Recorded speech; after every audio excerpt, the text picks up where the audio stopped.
ज्यों कमल जल में वसे, जल में नहीं ब्रगसान। जब भान कला प्रगट करे, तब द्रग देखे ध्यान। कमल का फूल पानी में रहते हुए नहीं खिलता। जब सूर्य की किरण यानी सूर्य का प्रकाश फूल पर पड़ता है, तब वो अपनी पंखुड़ियों को खोलकर सूर्य को देखता है। भाई ठीक इसी तरह मनुष्य जन्म प्राप्त करने के बाद भी हम परमात्म भक्ति कहाँ कर पाते हैं।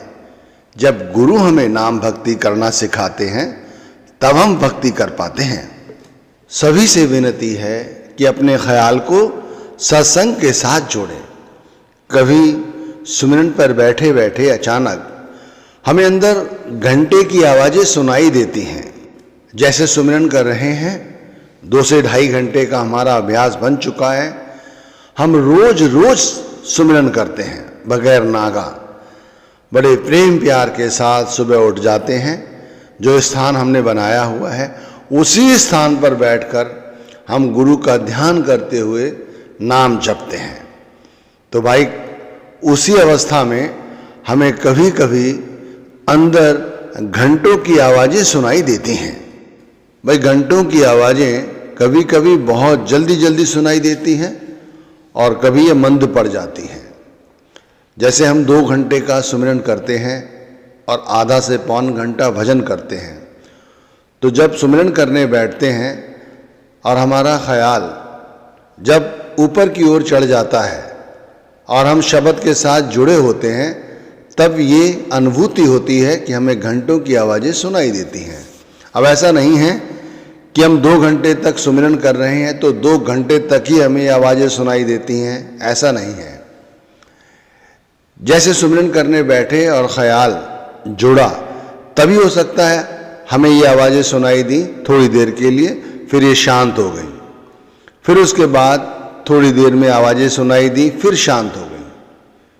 फिर ऐसा लगता है कहीं दूर बज रहे हैं घंटे और वो आवाज़ें सुनाई दी, और फिर ऐसा लगता है कि ये शोर एकदम से निकट आ गया।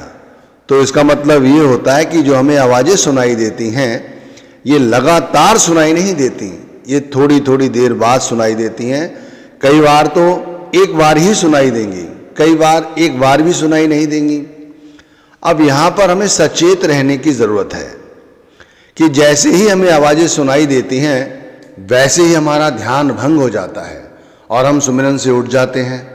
कई बार बैठे रहते हैं, सुमिरन करते रहते हैं, लेकिन उसके बाद भी वो बात नहीं बनती जैसे अभी थोड़ी देर पहले हम नाम जप रहे थे और ध्यान हमारा बना हुआ था।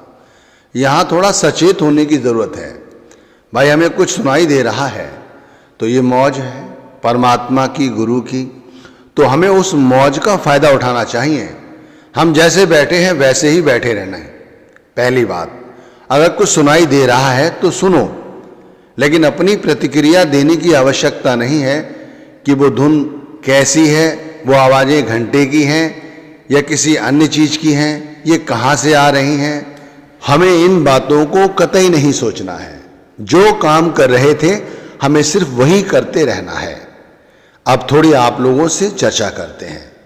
आप लोग भी कहते हैं कि भाई हमें तो सुमिरन करते समय 1 घंटे की आवाज़ें सुनाई नहीं देती, तो करना क्या है जिससे हमें भी ये आवाज़ें सुनाई दें। तो यहाँ शुरुआत करते हैं स्वामी जी महाराज की एक बानी से। आप कहते हैं, इंद्री उलट लाओ अब तन में, मन को खींच चढ़ाओ गगन में। यहाँ सीधी सी बात उन्होंने 2 शब्दों में कह दी कि अपनी इंद्रियों को उल्टाना है।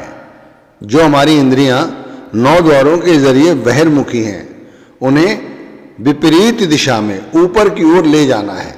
अब जैसे सभी लोग ध्यान से सुने कि सुमिरन करने बैठते हैं हम लोग, उस समय हमारी इंद्रियां नीचे की ओर जाने की कोशिश करती हैं। हमें अपनी इंद्रियों को रोकना है। हमारी जो सोच है उसको रोकना है, उसे सहज दल कवल यानी आंखों के मध्य में रोक के रखना है। और कितनी देर रोक के रखना है? कम से कम 2 घंटे। 2 घंटे तक अपनी सोच को दोनों आंखों के मध्य में रोक के रखना है। अब 2 मिनट जहां हमारा ख्याल एक जगह टिक कर नहीं बैठता, वहां पर 2 घंटे के लिए इस चीज को रोकना कोई सहज कार्य नहीं है। और भाई वो भी लगातार 2 घंटे और बगैर नागा रोज रोज करना है। मैं ये कहना चाहता हूं आपसे कि यह अभ्यास हमें इस कदर बना लेना है कि जब तक हम जिए तब तक हमें यह अभ्यास करते रहना है। चाहे हमें आगे जाकर रोग ही लग जाएं, चाहे हम बैठ भी ना पाए उठकर, हम लेटे रहें, हमें असाध्य रोग हो, उसके बाद भी हमारा ये अभ्यास ना टूटे। लगातार 2 घंटे तक हमारा ध्यान दोनों आंखों के मध्य में टिका रहे। अब आप विचार करो, क्या ये आप कर पाओगे? या हम में से ऐसे कितने लोग हैं जो ऐसा कर रहे हैं? जो लोग अभी ये कह रहे थे कि हमें सुनाई नहीं देती शब्द धुन, हमें घंटे की आवाजें सुनाई नहीं देती, हमें अंदर प्रकाश दिखाई नहीं देता, उन लोगों को अपने गरेबान में झांक के देखना चाहिए कि वो सुमिरन कितनी देर का करते हैं। आधा घंटा, 1.5 घंटा, 1 घंटा, 2 घंटा? अच्छा, कितने दिन लगातार किया? 10 दिन, 25 दिन, 45 दिन? फिर क्या हुआ? भाई ये बहुत बड़ा अभ्यास है, बहुत बड़ा। इस अभ्यास को श्वासों श्वास करना है, तब जाकर बात बनेगी। और 2 घंटा एक जगह एक स्थान पर ख्याल को रोक के रखना, तो भाई ये होगा कैसे? इसे करने के लिए क्या किसी मूर्ति का सहारा ले सकते हैं? तो मैं कहूंगा लेकर देख लो क्या जाता है। लेकिन ये आपको वो अनुभव नहीं कराएगी कि अंदर घंटे की आवाजें सुनाई दे, अंदर के नाद सुनाई दें, क्योंकि मूर्ति स्थूल है, वो हमसे बात नहीं करेगी। उसका ध्यान करोगे, वो ध्यान में वैसी की वैसी ही रहेगी जैसे आपने उसे बाहर देखा है। और हमें ध्यान करना है मरते दम तक, पता नहीं कितने समय तक अभी हमें जीना है। और तब तक यदि मूर्ति आपसे बात नहीं करेगी तो आपका ध्यान लगातार इस मूर्ति के साथ एक स्थान पर यानी सहज दल कवल पर 2 से 2.5 घंटे तक नहीं बनेगा, आपका ध्यान टूट जाएगा। तो मूर्ति का सहारा शुरुआती ठीक है, कोई बात नहीं, लेकिन ये बहुत लंबे समय तक चलने वाला सहारा नहीं है। तो फिर क्या किसी बाहरी दीपक को जलते हुए उसका सहारा ले सकते हैं? वो भी करके देख लो। लेकिन वो भी सहारा एक लंबे समय तक नहीं चल सकता, क्योंकि आपने स्वयं शुरू से ही उसको देखना प्रारंभ किया है। यदि वो प्रकाश अंदर किसी रूप से प्रकट हो जाता और फिर वो भी रूप दिखाई देता रहता और ये प्रकाश भी दिखाई देता रहता, तो ये संभव होता। तो अब इधर उधर की बातें ना करते हुए मैं आपसे कहता हूं, आप गुरु के पवित्र रूप का सहारा ले सकते हो, उनके स्वरूप का ध्यान कर सकते हो। क्योंकि 2 से 2.5 घंटे क्या, आप 10 घंटे भी लगातार रोज कर सकते हो, और जब तक जीवित हो तब तक कर सकते हो।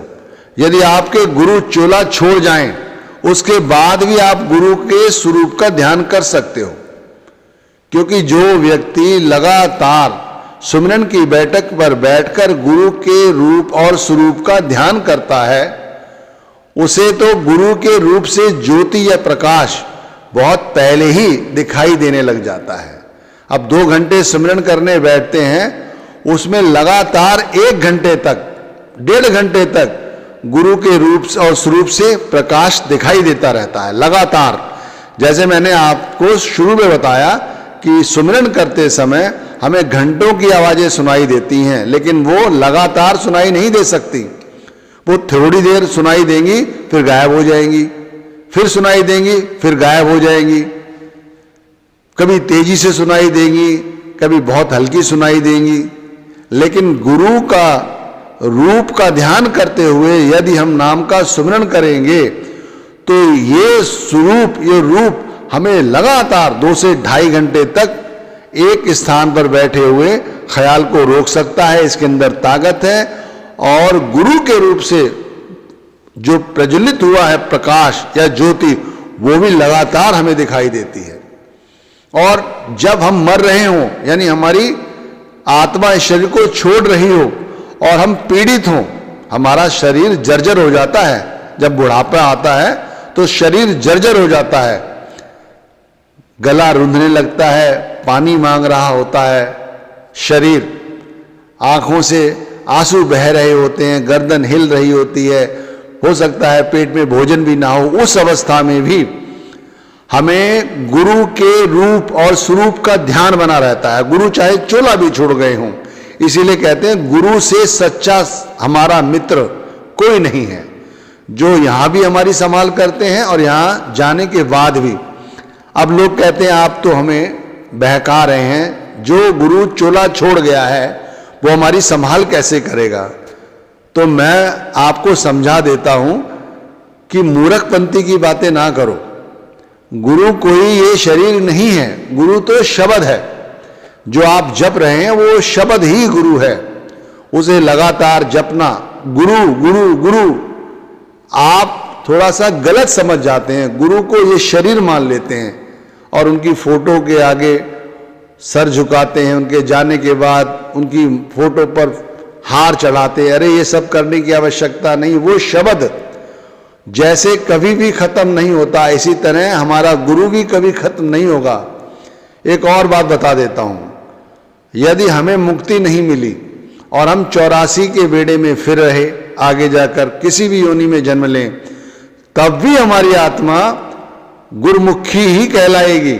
हमें नामदान मिल चुका है। कहते हैं उस वक्त भी गुरु हमारा साथ नहीं छोड़ते। और उसके बाद उस 84 के बेड़े से जब भी हमें मनुष्य योनि प्राप्त होगी, यदि हमारी थोड़ी सी भी तैयारी है, तब हमारा अंदर का पर्दा बहुत जल्द खुल जाता है। आपने अनुभव भी किया होगा बहुत से भाई बहनों ने कि उन्हें बहुत जल्दी तरक्की मिल गई। तो उन्हें कैसे मिल गई? क्योंकि उनकी पहले से तैयारी थी, इस तरह मिल गई। तो बात यह है कि ध्यान गुरु का कर सकते हैं और लगातार 2 से 2.5 घंटे गुरु के स्वरूप का ध्यान करते हुए हम अपने ख्याल को सहज दल कवल पर रोक कर रख सकते हैं। और जब हमारा ख्याल यहां रुक जाता है, तब हम रोज रोज ये अभ्यास जब करते हैं सुमिरन का, तब हमें भजन से पहले ही ये घंटे की आवाजें सुनाई देने लगती हैं। सुमिरन की अवस्था में भी जब हम भजन करते हैं तब हमें घंटे की आवाजें सुनाई देती हैं। लेकिन भाई जिन्होंने मेहनत की है उन्हें सुमिरन के दरमियान भी घंटे की आवाजें सुनाई देती हैं। तो आप लोगों से विनती है कि आप लोग ये कर सकते हैं, लेकिन ये घंटे की आवाजें उन्हीं लोगों को सुनाई देंगी जो नियमित रूप से रोज रोज सुमिरन, ध्यान और भजन करते हैं। रोज रोज, नागा नहीं आने देते भाई। उनके लिए अगर नागा आ जाए तो उनकी भूख प्यास अपने आप छूट जाती है। जैसे अभी जिससे आपको प्यार हो, चाहे वो धन हो, चाहे कोई स्त्री या माता पिता, जिससे भी आपको प्यार हो, वो दूर चला जाए, आपसे रूठ जाए, आपकी अवस्था कैसी होती है आप खुद समझ जाइए। ऐसे ही जिन लोगों को सुमिरन भजन से प्यार है भाई, वो एक पल नहीं रह सकते बगैर सुमिरन भजन किए। वो नहीं जी सकते, वो रोते हैं, वो अपने आप को कोसते हैं कि उनसे क्या ऐसी गलती हो गई जो आज का सुमिरन नहीं कर पाए, भजन नहीं कर पाए। तो नियमित रूप से करना है। और जीवन जीना कैसे है? भाड़े में रहे, सतगुरु के भाड़े में। जैसा बताया है वैसे करें और अपने मन को शब्द के साथ जोड़ के रखें। हमेशा गुरु हमारे अंग संग हैं, ऐसा विचार करें। दुनियादारी में ज़्यादा ना उलझें और ना ही नश्वर पदार्थों को इकट्ठा करने के विषय में ज़्यादा ध्यान दें। देखो, हर समय नाम जपने के लिए हर समय गुरु उपस्थित है अंदर, ये अनुभूति आवश्यक है। तो इस तरह की जब हमारी धारणा होगी और हम सुमिरन करने बैठेंगे तो हमें घंटे की आवाज़ें